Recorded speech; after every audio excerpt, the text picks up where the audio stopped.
Halo Sobat Mini Tree Frame, apa kabar teman-teman? Tentunya teman-teman dalam kondisi yang sehat ya teman-teman. Ya, kali ini kita membahas tentang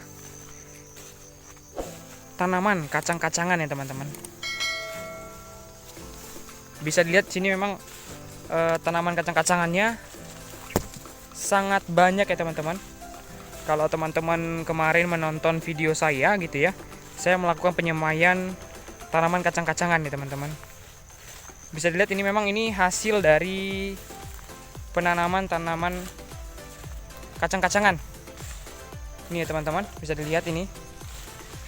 Saya tidak tahu jenis kacang-kacangannya ini jenis mana, jenis apa gitu ya teman-teman.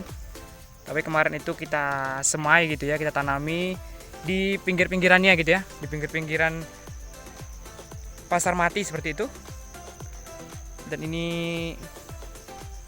hasilnya teman-teman. Memang kemarin kita karena banyak tanaman-tanaman yang kita tanam di sini, jadi kita ya tidak masalah kita bunuh gitu ya tanaman kacang-kacangannya, karena memang selama ada tanam-tanaman tentunya akan dirawat seperti itu teman-teman ya. Jadi tidak masalah gitu. Nah, ini dia tanaman kacang-kacangannya. Memang fungsi dari tanaman kacang-kacangan ini, di samping dia tanaman-tanaman lain gitu ya, tanaman-tanaman ataupun gulma-gulma lain gitu ya, tidak tumbuh gitu ya, dia juga bisa menjaga kelembapan dari sistem perakaran tanaman kelapa sawit teman-teman. Jadi fungsinya sangat bagus banget untuk tanaman kelapa sawit, sehingga kondisi akar dari tanaman ini bisa lebih lembab gitu ya teman-teman. Bisa dilihat ini ya, ini cukup banyak sih sebenarnya kemarin itu, cuman karena memang sudah ditanami tanaman gitu ya, jadi kita nggak terlalu menjaga gitu ya. Tapi ini sebagian sudah tumbuh ya teman-teman. Ini kemarin kita sudah bersihkan piringannya gitu ya, dan kita pupuk Ponska teman-teman. Nah, ini bisa dilihat ini cukup banyak ya tanaman kacang-kacangannya, dan tidak ada rumput lain ya teman-teman, cuman sedikit ini. Nah, sebenarnya kalau kita fokus gitu ya, fokus di tanaman kacang-kacangan ini, gulma yang seperti ini bisa dibunuh atau dicabut gitu ya teman-teman, sehingga nanti semuanya ataupun mayoritas gitu ya ditumbuhi oleh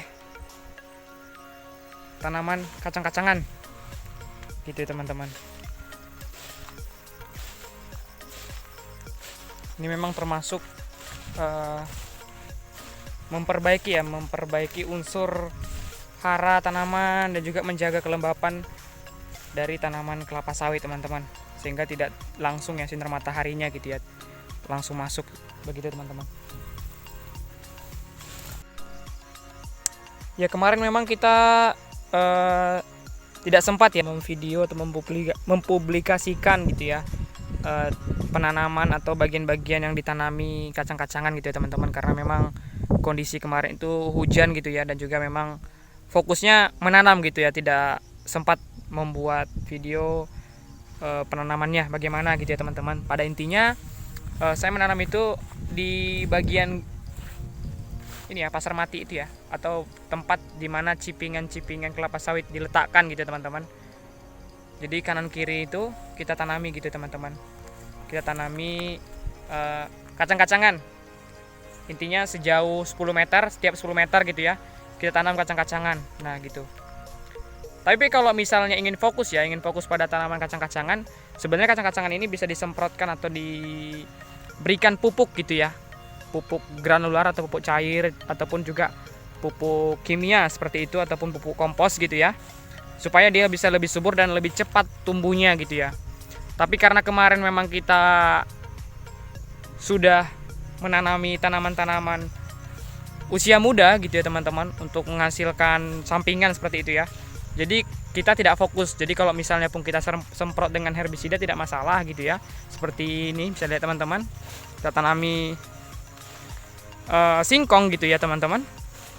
Jadi tidak masalah ya teman-teman, karena memang itu juga peluang dari sambil menunggu tanaman kelapa sawit ini besar gitu ya. Karena memang ini kan tanaman kelapa sawitnya masih usia 8 bulan ya teman-teman. Jadi sangat lama gitu ya, sangat lama untuk waktu 3 tahun gitu ya. Jadi sambil menunggu waktu 3 tahun gitu ya, kita tanami tanaman-tanaman usia muda gitu ya teman-teman. Ada banyak banget gitu teman-teman. Ini 2 hektar kemarin kita tanami semua ya, kita tanami kacang-kacangan.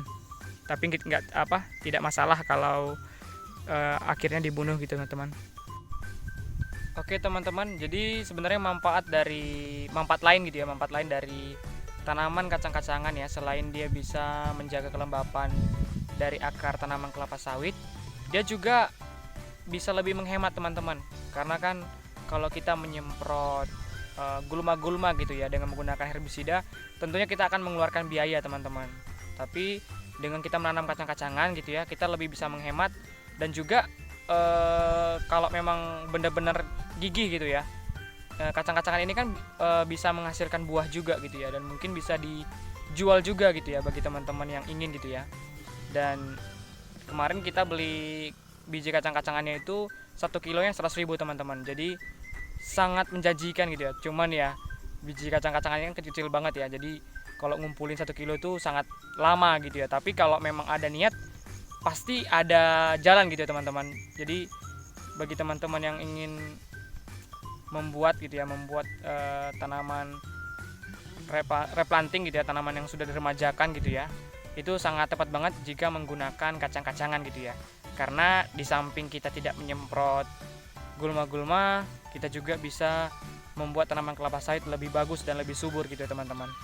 Karena bisa diketahui bahwa di dalam akar tanaman ataupun kacang-kacangan ini gitu ya, dia ada bintil akar teman-teman, sehingga tanaman kelapa sawit bisa subur seperti teman-teman.